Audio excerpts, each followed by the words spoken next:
Olá, meu nome é Sofia, eu sou aluna do curso de especialização em ensino de Química e Biologia e vou falar um pouco sobre a percepção dos alunos do ensino médio sobre a biotecnologia e os alimentos transgênicos.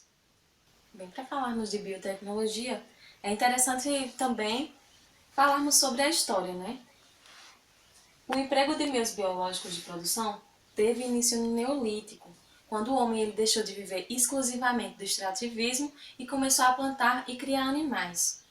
Ainda na Antiguidade, processos fermentativos permitiram produzir alimentos, como o pão e o vinho, e o emprego de gorduras animais e vegetais possibilitou a produção do sabão, dando origem assim à indústria química. Ervas silvestres e cultivadas constituíram a farmacopeia, a que os nossos ancestrais tiveram o acesso, o primeiro acesso. A alimentação do grupo enriqueceu com o leite e a carne de animais criados, que não dependiam da incerteza e sazonalidade da caça.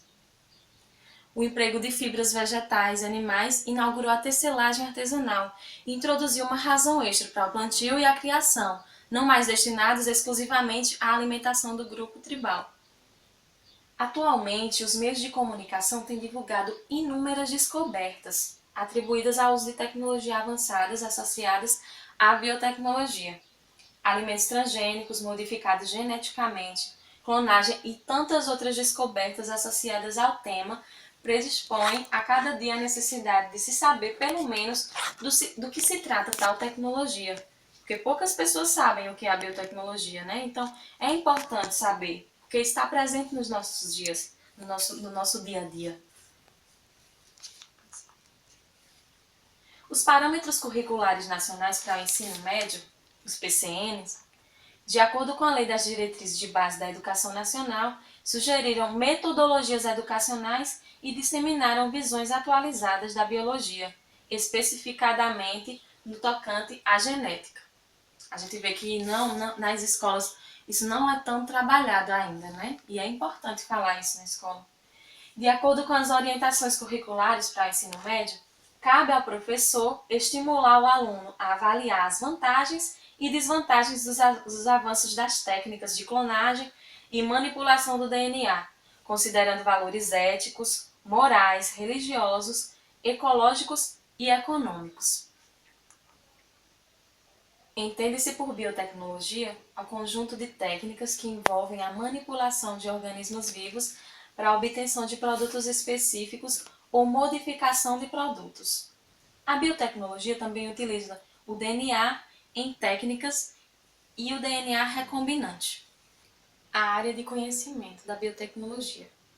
A biotecnologia ela engloba conhecimentos das áreas de microbiologia, de genética, de bioquímica, biologia molecular, química e informática. Bem, continuando ainda sobre os benefícios da biotecnologia. Na agricultura, com as mudas de plantas, plantas transgênicas, adubos e pesticidas. Na alimentação, com a produção de cervejas, vinhos, pães e queijos. Na indústria, os metais, as enzimas, os biosensores, biogás, os ácidos, entre outros. Em medicamentos também, como a insulina, o hormônio do crescimento e outros hormônios antibióticos e vacinas. E também no meio ambiente, com a purificação da água, o tratamento de esgoto. E agora eu vou falar um pouquinho para vocês sobre os transgênicos. Por definição, o termo transgênico refere a qualquer organismo, micro-organismo, animal ou planta que, por transformação, teve sua constituição genética alterada pela introdução de genes de um outro organismo, em geral de uma outra espécie. Os alimentos transgênicos. Bem, os alimentos transgênicos, eles são alimentos criados em laboratório com a utilização de genes, que é a parte do código genético, cuja estrutura genética, a parte da célula onde está armazenado o código da vida, foi alterada pela inserção de genes de outro organismo, de modo a atribuir ao receptor características não programadas pela natureza. Em algumas técnicas, são implantados fragmentos de DNA de bactérias, como eu falei, anteriormente bactérias, vírus ou fungos no DNA da planta. Esses fragmentos contêm genes que codificam a produção de herbicidas. As plantas que receberem esses genes produzem as toxinas contra as pragas da lavoura, não necessitando de certos agrotóxicos. Algumas são resistentes a certos agrotóxicos, pois em determinadas lavouras precisa-se exterminar outro tipo de vegetal, como ervas daninhas, e o mesmo agrotóxico acaba prejudicando a produção total. Bem, alguns alimentos, alguns produtos, eles são modificados para que contenham um maior valor nutricional, que é o caso do arroz dourado da Suíça, que ele é muito rico em beta-caroteno. O beta-caroteno, ele é o precursor da vitamina A. O arroz, ele é um alimento muito consumido em todo o mundo, nós sabemos disso. E quando rico em beta-caroteno, ele ajuda a combater as doenças por deficiência da vitamina A. O nosso arroz comum, ele não tem essa riqueza, né, de beta-caroteno. Então, com os alimentos transgênicos, possibilitou termos na nossa mesa esse arroz dourado da Suíça, que ele tem uma quantidade maior, né, do beta-caroteno. Alguns vegetais, eles são modificados para resistirem ao ataque de vírus e fungos, como a batata, o mamão, o feijão e a banana. Outros são modificados para que a produção seja aumentada e os vegetais sejam de maior tamanho. Existem também alimentos que têm o seu amadurecimento prolongado, resistindo por muito mais tempo após a colheita, né? Sabemos que após a colheita, muitas frutas, muitos alimentos, eles vão se perdendo. O tempo de vida de prateleira deles é pequeno. Então, com essa criação, né, dos alimentos transgênicos, possibilitou esse amadurecimento prolongado. E aí a fruta vai resistir por maior tempo, né, nas prateleiras, na mesa do consumidor também. Bem, esses alimentos, eles precisam serem rotulados adequadamente, né?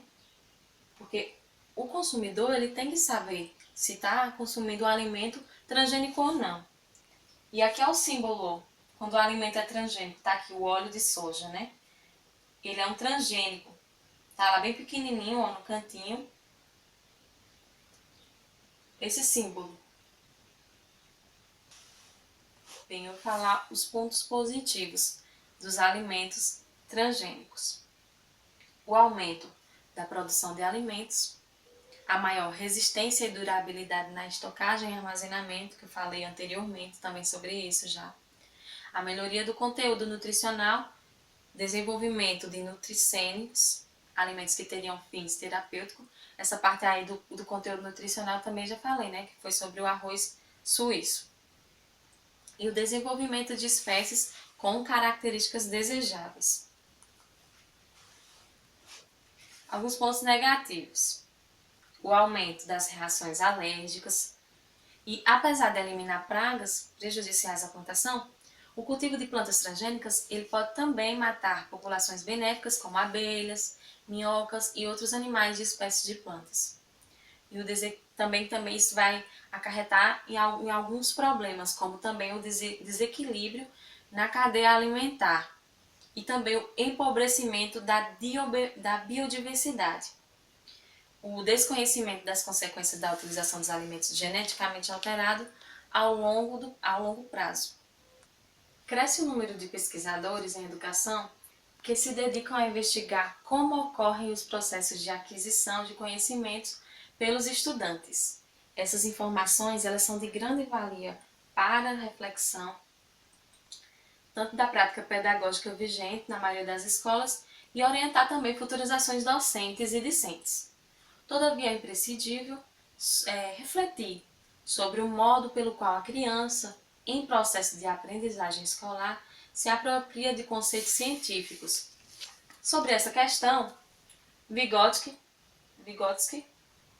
ele diz que um conceito é mais do que a soma de certos vínculos associativos formados pela memória. É mais do que um simples hábito mental. É um ato real e complexo de pensamento que não pode ser aprendido por meio de uma simples memorização. Obrigada.